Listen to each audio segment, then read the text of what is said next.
5, 4, 3, 2, 1. Amigos, bienvenidos a un episodio más de Autoterapeuta Podcast. Yo soy Luga Ballesteros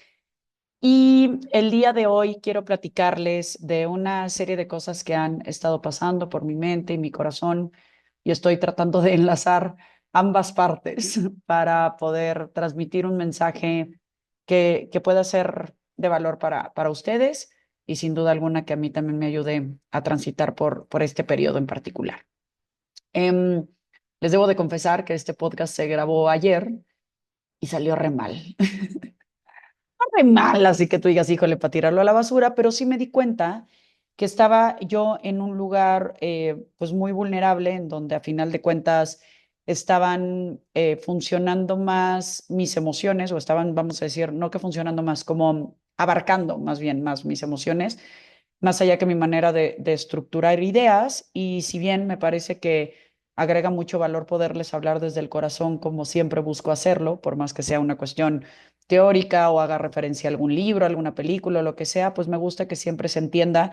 que lo hago desde un lugar de mucha honestidad, de mucha franqueza y como entregándoles un poquito de mi corazón para que desde ahí todos nos acompañemos a sanar. Sin embargo, es sabido ya desde hace tiempo que cuando las emociones invaden nuestro ser, nuestra parte un poquito más racional, un poquito más estructurada, un poquito más estratégica, vamos a decir, pues de pronto se ve truncada, ¿no? Porque no estamos como en ese lugar de acomodar ideas y elegí parar, elegí darle tiempo a que cayera un poquito el 20, el espacio tanto de la información como de lo que estaba viviendo, que no es que haya tomado ningún rumbo diferente, pero a final de cuentas creo que hay un mensaje distinto cuando lo hacemos con un poquito más de distancia. Déjenme empezar por contarles un poco en que todo esto básicamente tiene que ver con el tema de la incertidumbre, ¿no? Me parece bien curioso, porque si lo pensamos de una manera muy, muy, muy práctica, la vida per se es incierta y transitamos en una constante incertidumbre básicamente todo el tiempo, ¿no? Tenemos esta fantasía de planear, de organizar, de ponernos de acuerdo, de decir que nos vemos mañana a las 3 o que vamos a tener este viaje en unos meses o que qué vamos a hacer en vacaciones o que, yo qué sé, cualquier cosa que estamos planeando hacia el futuro en realidad es un acto de fe, ¿no? Es un acto de fe que tenemos la esperanza de cumplir y que, por supuesto, si nos detenemos a pensar a cada momento que todo eso que estamos planeando es probable que no suceda, pues digamos que se vuelve un poquito más pesada esta existencia. Y hay momentos, como en el que me encuentro yo en este momento, en que esta parte de la incertidumbre se ve un poquito más palpable, se ve un poquito más tangible y te pone en un lugar aún más vulnerable porque sabes que ese salto de fe es completamente en una rendición con respecto a lo que el mundo te quiera mostrar. Y transitar esa incertidumbre es, desde mi punto de vista, no sé el de ustedes, bastante incómodo porque nos pone en un lugar en donde dudamos de pronto qué tanto avanzar, qué tanto comprometernos, qué límite nos toca poner a nosotros, qué acción con respecto a ello. Y es este momento tal vez en donde de pronto es como querer huir de estas emociones incómodas que tiene que ver con la parte de incertidumbre, de duda, de miedo, de tristeza, de enojo, de todas esas cosas que pues no se sienten como tan padres en el cuerpo, pero que a final de cuentas no dejan de ser brújulas. Entonces, ayer estaba yo tratando de sacarle la vuelta a todas estas emociones que ya llevo unos 3, 4 días cargando con ellas y notándolas y percibiéndolas. Soy una persona apasionada, entonces me clavo mucho cuando conecto con algo, ya sea eh, que se sienta afortunado o no. Y en este camino, pues bueno, estaba yo tratando de sacarles, como les decía, la vuelta a, y tenía yo una tarde a solas en mi casa por situaciones de la vida y me di cuenta cómo yo estaba tratando de llenarme la agenda de alguna manera para no enfrentar este tema sola. Y no es que yo lo fuera a enfrentar de una manera explícita, pero de alguna manera justamente le quería dar la vuelta. Y le quería dar la vuelta oyéndome hacer ejercicio, pero pues ahorita no puedo porque, como saben, tuve una cirugía recientemente. Le quería dar la vuelta trabajando, adelantando algunas sesiones de terapia. Le quería dar la vuelta viendo a un par de personas y no lo conseguí. Y como no se pudo, la vida me dijo, toma, toma tu material para el podcast, te quedas en tu casa, te quedas pensando, te quedas tratando de encontrar qué hay detrás de esto y pues de alguna manera, como es mi bonita costumbre, qué le puedes sacar un poco a la anécdota. En ese camino elegí subirme a la caminadora, empecé a mover un poquito el cuerpo, que para mí es muy valioso mover el cuerpo y pues recientemente se ha visto truncado por el mismo tema de la cirugía. Y al mover el cuerpo, pues mi cabeza empieza a funcionar de una manera tal vez un poquito más fluida, se siente menos contenido. Y a mí me encanta aprender, me encanta descubrir teorías, ideas y demás que me acompañen en mi proceso personal de desarrollo humano y pues por supuesto que puedan ser de utilidad para quienes se toman el tiempo de escucharme. Y me encontré a una psicóloga espectacular sudafricana que se llama Susan David. Me encontré su TED Talk, que les recomiendo profundamente. Se llama algo así como El valor y el don de, ahorita les voy a decir porque la vi en inglés, pero TED Talk, Susan David. Se llama El don y el poder del coraje emocional. Gran conferencia que da esta mujer. Ya me clavé y ya encontré su libro, ya encontré otras entrevistas que ha dado y demás, y la verdad es que es una mujer que tiene una manera realmente profunda y muy simple, me parece, de entender algo tan importante como el tema del miedo y como el tema de, yo me atrevería a traducirlo como valentía, porque ella habla mucho de courage, pero cuando se traduce a coraje, me parece que en español lo podemos ubicar un poquito más como en esta parte de enojo, como de que ando haciendo corajes, pero ella lo habla como desde esta parte de la valentía, del valor, ¿no? Y creo que una de las primeras cosas que me suena muchísimo de su manera de plantear estas ideas tiene que ver con que la valentía no es ausencia de miedo, sino que la valentía es miedo caminando. Y eso a mí me pareció verdaderamente conmovedor, ¿no? Me generó una alta dosis de movimiento interno porque resonó mucho con la manera en la que de pronto me suelo yo enfrentar a ciertas cosas, ¿no? Para mí ha sido bien valioso en este camino descubrir conceptos como de vulnerabilidad y vergüenza de Brené Brown, que ya lo hablamos en un episodio, descubrir conceptos de dualidades, que por supuesto siempre hago mención a mi querido Guillermo Bárcena, pero también a Ken Wilber en la parte de la conciencia sin fronteras, también en todo este episodio donde hablo de paradojas y dualidades. Creo que todo esto son herramientas que si bien son esencialmente intelectuales, ayudan mucho a transitar por estos caminos cuando de pronto a lo que estamos acostumbrados, me parece, es que cuando tenemos ciertas emociones incómodas, les buscamos la salida. Queremos salir un poco de ellas porque no queremos vivirlas, básicamente, porque es como que no me quiero quedar aquí y la cultura que nos rodea privilegia la felicidad eterna y el constante optimismo, la constante actividad, como todo esto de salte rápido de este tema. Y se vuelve entonces un reto transitar por estas emociones incómodas porque nos es incómodo estar en estas emociones incómodas, nos es incómodo ver a otros estando en emociones incómodas y no solo porque no sabemos de pronto qué hacer, sino porque también ver las emociones incómodas de otros nos reflejan con las propias a las que les estamos sacando la vuelta. Es todo un tema y es bien complejo. Y creo yo que justo al hablar de emociones incómodas, nos paramos en este lugar en donde desde una cotidianidad hablamos de las emociones como buenas y malas, como positivas o negativas, y todo esto hace muy rígida la manera de ver las emociones. Y otro concepto que pone Susan David sobre la mesa que me parece bellísimo es que la rigidez en la complejidad es tóxica, es toxicidad, ¿no? Si desmenuzo un poquito esta frase es la vida, las emociones, la manera de transitar los asuntos existenciales por los cuales pasamos son altamente complejos, ¿no? No hay una sola respuesta de esto está bien o está mal. Continuamente recibo en terapia preguntas como no sé si está bien que haga esto, no sé si está mal que esté tan conectada con esto o apegado a esto o tal. Es como una respuesta que tiene un camino binario, un camino que tiene el sí y el no, que me parece muy útil como para decir, como decíamos hace un rato, nos vemos a las 3, está útil decir nos vemos a las 3 o nos vemos a las 4. Y entonces ahí no es tan complejo, porque simplemente estamos acordando la hora en la que nos vamos a ver. Pero si yo pregunto qué es importante para ti, si yo pregunto cómo te sientes, si yo pregunto qué decisión quieres tomar con respecto a ciertos factores que tienen que ver con tu carrera, con tu familia, con tu relación de pareja, con tu maternidad o paternidad, resolverlo en un sí o un no, pues se vuelve como que poco viable. Entonces, regresando a que la rigidez en la complejidad es toxicidad, lo que Susan Davis nos ayuda a plantear es la posibilidad de ejercitar una habilidad altamente funcional en los seres humanos, que es la agilidad emocional.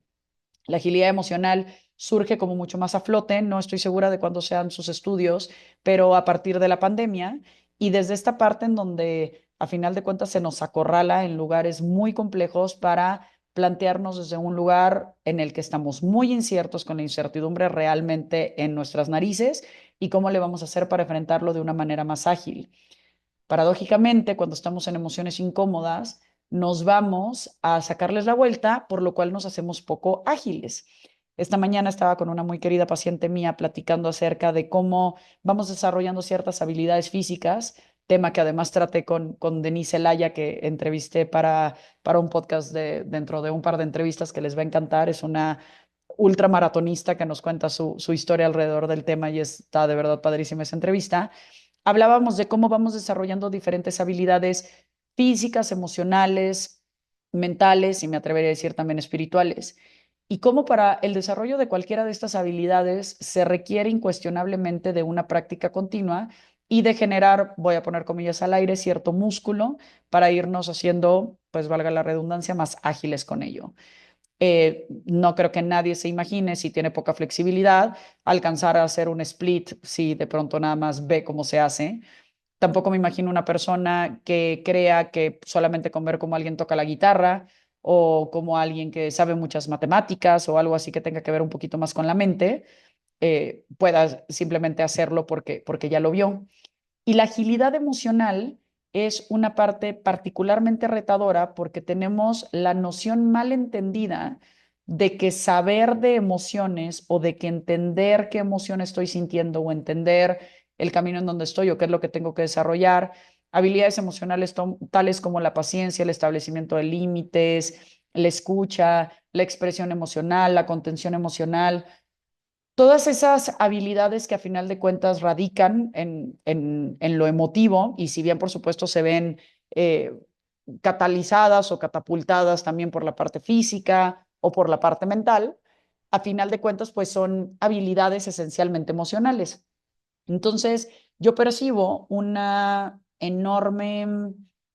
intolerancia y una enorme demanda y una enorme exigencia en las personas que me rodean, incluyéndome sin duda, a decir, ¿por qué si ya sé cómo que tengo que ser más paciente? ¿Por qué si esto no me debería de molestar? Y entonces nos vamos en ideas con respecto a las emociones y me parece muy curioso que de pronto estamos más pensando cómo sentirnos que sintiendo cómo nos sentimos. Cuando nos sentimos como nos sentimos, entonces allá hay no, necesito huir de este espacio y darle la vuelta. Y justo al darle la vuelta no me hago más ágil. La propuesta que tiene Susan David es notar este momento incómodo, transitarlo, vivirlo y ya que estoy ahí, entender que todas las emociones tienen una función y que esa función es señalar aquello que nos es valioso. Y ahí ella se mete un poco en este tema que tiene que ver con valores y que los valores, más allá de verlos de una forma subjetiva, etérea, que no puede ser constatable y demás, si nos preguntamos en el fondo de nuestro corazón qué es importante para nosotros, ahí es donde están los valores y los valores se vuelven ejes de acción que pueden regir nuestro comportamiento y nuestra manera de enfrentarnos al mundo. Otra vez hablando de asuntos complejos como puede ser la maternidad, la vida profesional, la vida en pareja, la manera de relacionarnos con nuestros seres cercanos y demás. De pronto es complejo hablar si estoy haciendo algo bien o mal, pero sí es un poco más factible saber si lo que estoy haciendo me acerca o me aleja de mis valores. Y en este camino se vuelve una parte muy confrontadora cuando me alejo de mis valores para quedarme, para que se queden, para evitar, para no enfrentar lo que la realidad me está refiriendo. Y creo que ahí es un llamado de atención bien duro porque es hasta dónde estoy haciendo esto para la otra persona, para la otra situación, para el otro proyecto, cuando me estoy traicionando a mí. Si en este orden de ideas yo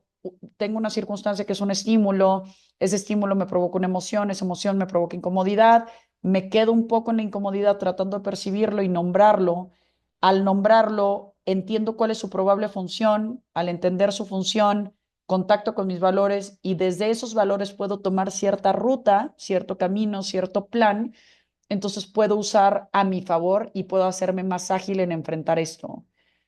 Es un tema en donde estamos poco acostumbrados socialmente a aceptar que una persona se encuentra mal y simplemente acompañarle desde ese malestar, cuando en realidad tocar ese malestar le va a favorecer eventualmente sentirse de una mejor manera. Bien lo dicen muchos sabios que todo esto es impermanente, todo lo que estamos viviendo es impermanente, lo bonito, lo feo, lo cómodo, lo incómodo, todo esto es impermanente. Entonces, ¿qué mejor que si es impermanente, pues ponerle atención al mensaje que nos está mandando? Debo decirles que mientras les expreso todas estas ideas, hay una parte de mí que se siente insegura y se siente comprometida a darles información nueva, a siempre estar buscando qué nuevas cosas les comparto, de qué no se ha hablado en el podcast, qué tema relevante puedo traer a la mesa.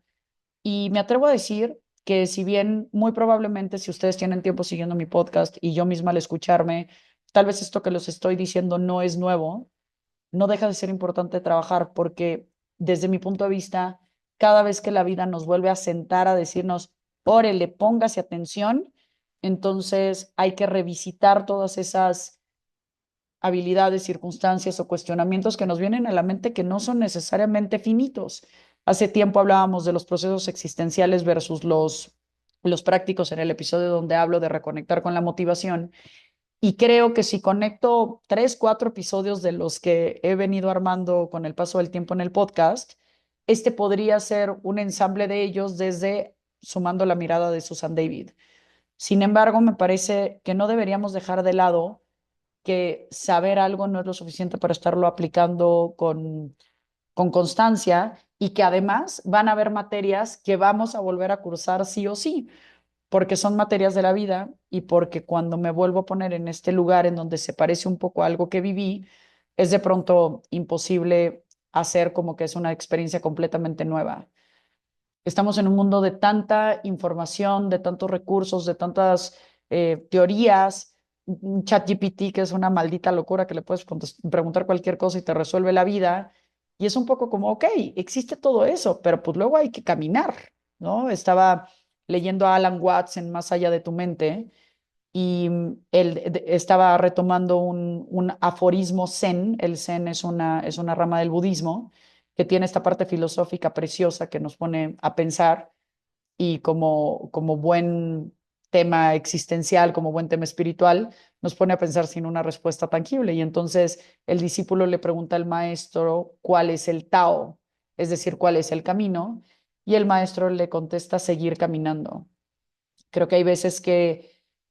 esta información que podemos llegar a tener acerca de cómo vamos a percibir lo que estamos transitando nos sirve muchísimo lo que hemos vivido, pero también de pronto nos queremos agarrar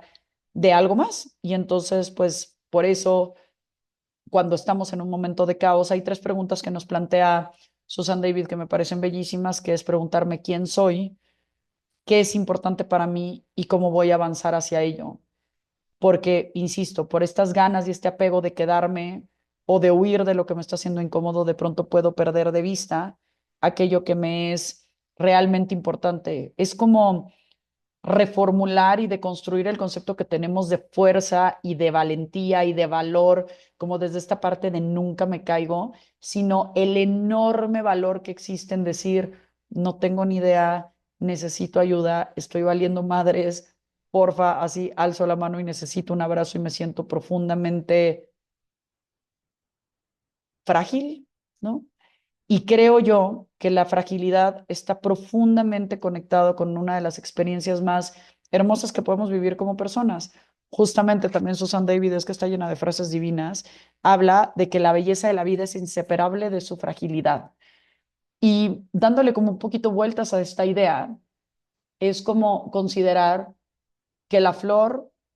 se va a marchitar, que el viaje que estamos viviendo se va a terminar, que nuestros hijos van a crecer. Es esta noción tan compleja que nos plantea Brené Brown alrededor del tema de que también se vive mucha vulnerabilidad en momentos de gozo y en momentos de disfrute, porque hay un instante temido fin. Y si bien creo que suena un tanto fatalista, creo que a final de cuentas todo está predestinado a terminar. Y cuando digo a terminar, no me refiero necesariamente a explotar y desaparecer de la faz de la Tierra, sino a terminar la forma y el momento de hoy. Como bien nos dijo Heráclito hace mucho tiempo, nunca nos bañaremos en las aguas del mismo río, porque ni es el mismo río, ni es la misma persona en la que se está metiendo.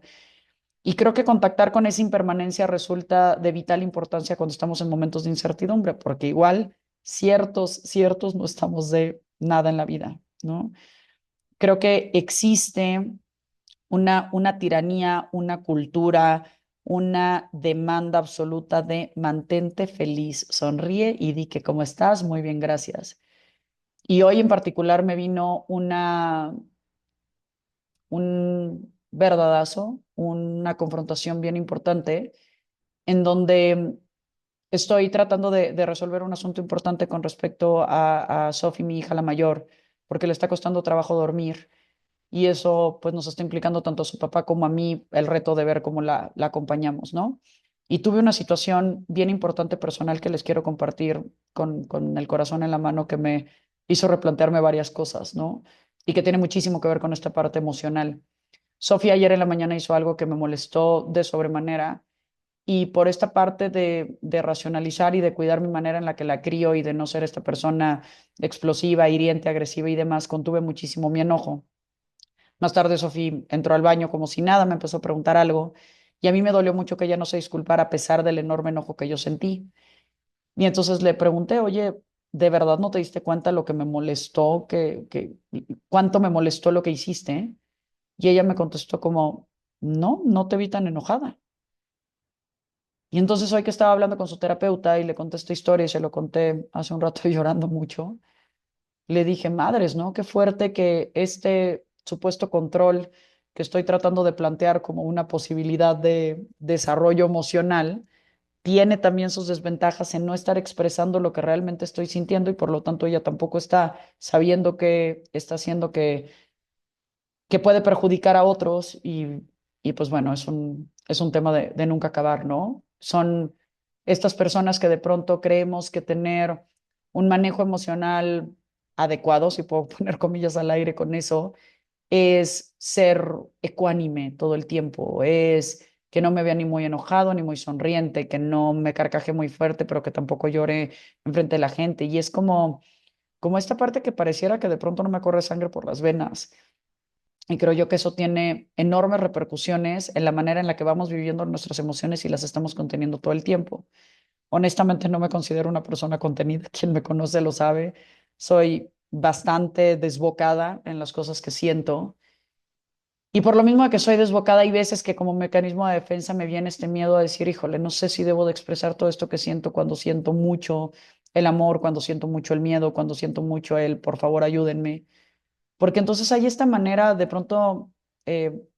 ignorante o poco ágil que podemos tener de acompañar a los otros, porque es como un poco el te quiero sacar de ahí rápidamente, así como yo puedo querer sacar a Sophie rápidamente de que no se sienta mal y no se sienta incómoda. Y a final de cuentas, pues creo que ahí también hay un área de oportunidad importante en mi maternidad y en mi manera de criar. Y creo que puede haber un área de oportunidad muy importante en mi manera también de establecer límites hacia afuera, de decirle a mi pareja, a mis amigos, a mi mamá, a mis hermanos, a lo que sea, como esto es importante para mí, esto me molesta y necesito este espacio. Y eso no significa gritar ni golpear ni nada, pero es como, ¿cómo me puedo transitar en esto? Porque si yo siento una emoción que me incomoda, regresando al concepto de agilidad emocional, y de inmediato la contengo y la redirijo hacia otro lado, pues entonces no le estoy dando el cauce que está teniendo, porque si es, regresamos al concepto de que las emociones son una brújula, que tienen una función que toca la puerta y que te dice, hey, ponle atención a esto, pues entonces lo que ocurre psicológicamente es que se van a amplificar porque esas emociones que se niegan, que se esconden, que se evaden, van a crecer. Van a crecer hasta que sean escuchadas y a veces van a ser escuchadas a través de algo que ya es incontenible, que trae un reclamo, que algo ya, que ya es incontenible, que es psicosomático, es decir, que se pasa al cuerpo, algo que ya es incontenible en una mala broma, en una mala fiesta, en una mala copa, ¿no? Y entonces se nos va a terminar saliendo. Creo que es un acto de valentía enorme darnos cuenta que necesitamos algo y alzar la mano para pedirlo. Y es muy valioso, yo creo, en las relaciones, aprender a alzar la mano cuando justamente no estamos por explotar y lo que no significa que no traigamos muchísima emoción en el camino con esto. Hay algo precioso que también dice Susan David, es que las emociones son información, no dirección, no directriz. Y esto me parece bien importante porque en su momento cuando en alguna terapia que tomé con Elsa, mi terapeuta, le decía yo esta parte de, pero estoy súper sensible, no me hagas caso porque me va a bajar o porque ando triste o porque ando mal dormida o lo que sea. Entonces ella me cuestionaba con esta bondad que le caracteriza que por qué no hacerle caso a esta hipersensibilidad si algo me está diciendo. De eso, a que esa sea mi batuta para ir a poner el límite, para reclamar, para renunciar, para comprometerme en una relación, para lo que sea. Desde ese lugar tal vez no va a ser mi lugar más, más cuerdo, más estratégico, más inteligente, entre comillas. Así como no lo fue mi podcast de ayer, porque había demasiado que estaba sintiendo. Pero hablarlo fue bien sanador, fue reconfortante. Se lo compartí a mi mamá en privado y le dije, por favor, dame tu punto de vista. Me aclaró que fui por todos lados y que tal vez podía hacerlo un poquito más preciso, pero me abrió conversación con mi mamá, me abrió conversación para estarme revisando en esto, pues que hoy siento que está canijo, ¿no? Que todos vivimos momentos, por supuesto, unos muchísimo más álgidos que los míos y seguramente algunos más leves o no, pero es que no creo que tenga que ver con una parte de jerarquía o de niveles de qué problema es más grande que otro. Creo yo que vale la pena notar nuestros dolores, notar nuestras angustias, percibirlos, encauzarlos y también respetar profundamente y tomar perspectiva de los dolores del de enfrente. Hay otro concepto en el que insiste Susan David, que es la agudeza, la precisión en el momento que nombro las cosas. Y aquí hay una enorme invitación a plantear diferencias de las emociones incómodas, ¿no? A dejar de reducirnos a estoy feliz o estoy triste, a plantear qué es estar estresado, qué es estar hastiado, qué es estar angustiado, qué es estar inconforme, molesto, fúrico, decepcionado, frustrado, apático, etc., ¿no? Es como, cómo puedo nutrirme de palabras, cómo puedo nutrirme de recursos, cómo puedo cuestionar un poco cómo vives tú las cosas, cómo vivo yo. Es este laboratorio que siempre tengo en la mente, que es como, cuéntame por favor cuál fue tu proceso mental para llegar a esto, porque me sirve para conocer otras formas como yo no resuelvo la vida. Y creo que cuando aprendo a darle atención a esta descripción un poquito más precisa acerca de qué emoción siento, entonces el cauce y el plan de acción que va a dirigir mis siguientes comportamientos puede tener un poquito más de camino. Creo que a final de cuentas es detenernos a darnos cuenta, y esto me parece también bellísimo, de verdad, qué hermosas frases tiene esta mujer, que es traducción mía, lo leí en inglés, no sé si así lo diga tal cual en español, pero la incomodidad es la cuota de admisión a una vida significativa. Y no me quiero ver depresiva ni nada, pero sí creo que si vamos a vivir una vida que realmente tenga esta profundidad de vínculo y esta profundidad de vulnerabilidad, que además, pues yo creo que si no, no sé a qué vamos a jugar, de qué se trata la vida, pues vamos a tener que transitar por momentos que no son incómodos, que no son inciertos y que confrontan la manera en la que pensamos en nuestra vida. Cierro con esta idea, esperando que nutra, y no es cierto, voy a cerrar con dos ideas. Esta última de Susan David que dice, la agilidad emocional es la habilidad de estar con tus emociones con curiosidad, compasión y la valentía de tomar pasos hacia tus valores. La repito. La agilidad emocional es la habilidad de estar con tus emociones con curiosidad, compasión y la valentía de tomar pasos hacia tus valores. Creo que lo leí un poco rápido y es con curiosidad, coma, con pasión, no con pasión. Y creo que aquí retomo estos conceptos bellísimos que habla Elizabeth Gilbert cuando nos dice que para vivir una vida creativa es importante conectar con nuestra capacidad de sentirnos curiosos más allá de miedosos, porque detrás de cualquier acto creativo, artístico, de producción, de lo que sea, pues hay un miedo, ¿no? Hay un miedo a fracasar, a hacer el ridículo, a que sea poco exitoso, a que sea criticado, etcétera. Y entonces, cuando lo aprendemos a ver con curiosidad, y de hecho es bellísimo que si lo planteamos desde una parte física, si yo te digo, actúame curiosidad, el movimiento, creo, natural del cuerpo es como ir hacia adelante, es como asomarse por la ventana y tratar de ver qué hay del otro lado. Si dentro de nuestras emociones incómodas hay curiosidad, hay la necesidad de asomarnos más allá que de repelerlas y de alejarnos de ellas, entonces podemos encontrar esa brújula con un poco de mayor certeza. Sigo leyendo a Alan Watts, que es una volada de cabeza. Lo quiero conectar con Jacobo Greenberg, que nos habla mucho de la manera en la que concebimos ciertas cosas de la vida. Entonces, prefiero dejarnos eso pendiente para el siguiente podcast, pero voy a tomar solamente una idea de Alan Watts en este libro, insisto, Más allá de tu mente, en donde habla de algo que se vuelve bien interesante, que es el juego de la vida, ¿no? Y, y es este juego en el que transitamos haciendo como que somos parte de algo que tiene sentido, de un rol que tenemos que tomar, de un sentido de trascendencia, de qué le vamos a dejar al mundo, qué huella y demás, cuando en realidad es como mucho un juego, ¿no? Y no digo que con un juego sea poco importante, pero cuando nos lo tomamos con esa seriedad que de pronto nos imprime la cultura occidental del trabajo, de la religión, que es seria, que es callada, que es tal, y perdemos como esa capacidad un poco de jugar con las cosas, entonces nos podemos llegar a perder mucho nosotros mismos porque lo sentimos muy pesado. Hoy me di cuenta platicando con mi mejor amigo que mucho de lo que me genera presión de este tema en el que estoy acompañando a Sofi es que siento esta enorme carga de guiarla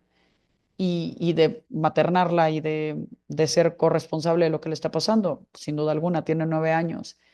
Pero si yo lo viera con un poquito más de ligereza y con un poquito más de juego, así como veo mi intervención de pronto con mis sobrinos o con mis mismos amigos y demás, es como, es desde un lugar bastante más ligero porque también hay mucha confianza en sus capacidades. Entonces, cierro con la idea de plantear que ejercitar nuestra capacidad de quedarnos en lugares incómodos puede ser altísimamente funcional para justo enfrentar con mayor resiliencia y con mayor capacidad aquello que nos va a traer la vida, porque como suelo decir de broma y muy en serio, pues los asuntos que nos van a doler en la vida van a llegar sin haberlos pedido, sin poder, sin etiqueta de devolución, tocando a la puerta y decirnos, aquí está. Y entonces, mientras más ágil me hago, que hace un rato ya no cerré este ejemplo que estaba platicando con mi paciente en la mañana. Si yo le huyo a hacer, hablamos del pilates, ¿no? En el momento que yo me ponen cierta abdominal, pues tal vez me cuesta un poco de trabajo, al de al lado no tanto, y al otro le cuesta muchísimo trabajo. Pero yo no me voy a hacer más ágil no haciendo esa abdominal que sí haciéndola. Lo mismo con una guitarra, lo mismo practicando matemáticas. Estoy regresando un poco a lo que dejé abierto hace rato. Tampoco me voy a hacer más ágil si hablo menos inglés y lo que me cuesta es hablar inglés. Tampoco me voy a hacer más ágil dibujando si no me siento a dibujar. Es decir, en este mundo de información que hace un rato mencionaba yo a ChatGPT, los libros y todo lo que hay, eso ahí está, pero la manera de practicar o el compromiso de practicar las cosas es en donde realmente se logra la habilidad. Entonces, volvernos ágiles emocionalmente implica transitar por todas esas emociones que no queremos sentir, pero con mucha fe y mucha confianza les digo que yo creo que es parte esencial del camino para transitarlas cada vez de una manera más ágil, no más fácil, pero seguramente un poquito más ágil. Les mando un abrazo, un beso con mucho cariño, em, la certeza de que todo pasa, Un abrazo desde el corazón, desde mi propia incertidumbre y desde mi propia incomodidad y todo mi amor siempre y toda mi gratitud por darse ese tiempo, este tiempo de escucharme y con la esperanza de que les nutra mucho. Les mando un beso enorme. Nos vemos dentro de 15 días.